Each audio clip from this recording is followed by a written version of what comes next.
Владеачкото мнозинство е влезено во процес на сериозно разгледување на можноста за промена на дел од државните символи, пред се грбот, а можеби химната.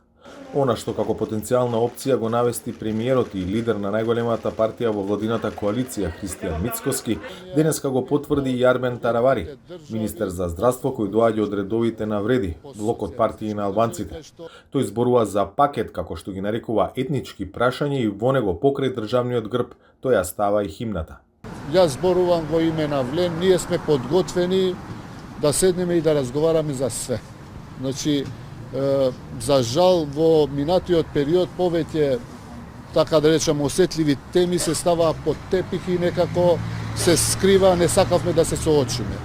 Ние сме подготвени да разговараме за пакет на мерки, кои што се останати како нерешени во минатите 20-30 години и во пакет да ги решиме, зошто да не тука да биде и грбот, и химната, и 20%, и други, ако има етнички прашања, и да се фокусираме и да се концентрираме веќе на економија, антикорупција, евроинтеграција, тоа што ни се најбитни теми, оти на луѓето највише ова им интересира. Подобри плати и подобар живот. Се уште конкретно не сме отвориле оваа тема, е одговорот на Таравари, што според Вреди треба да стои на новиот грб.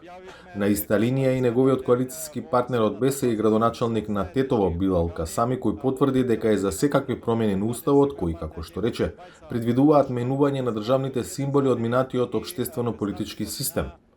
Така не мисли опозицијата.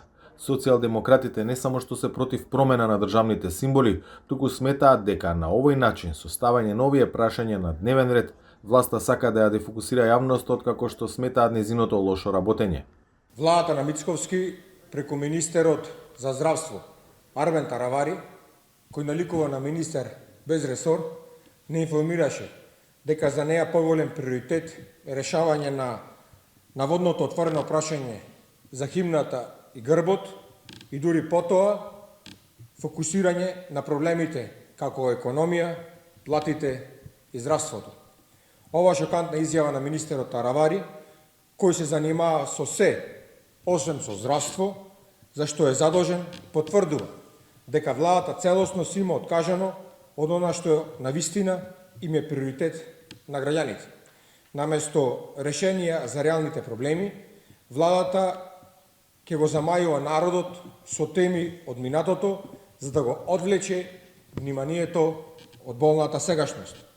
Левица оди и подалеку. Вели дека најавената промена на државниот грб е удар врз заслон како конститутивен елемент на републиката.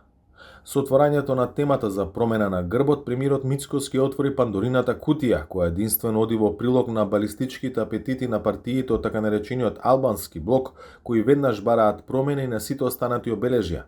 Мицкоски отворено го промовира својот Ванчо Михайловистички континуитет, во кој основен постулат е бришење на символиката која потсетува на антифашистичкото минато, ослободителната борба и јасно кој се темелот на кој е создадена Македонија, пишува во реакцијата на Левица. ВМРО ДПМН пак наспротив Вреди негира дека некогаш било разговарано за промена на химната, ниту пак дека во иднина ќе се разговара. Пред неколку дена самиот премиер соопшти дека во владеачката коалиција било отворено прашањето за државниот грб кој го нарече социјалистички. Последен пат грбот на земјата беше изменет во 2009 година кога од него беше симната црвената петокрака. Последен пат кога имаше иницијатива за целосна промена на грбот беше пред 10 години. Тогашната влада предводена од Никола Груевски и ВМРО ДПМН заедно со ДУИ влегува во договор за нов грб, црвен лав на златна позадина. Иницијативата тогаш не успеа.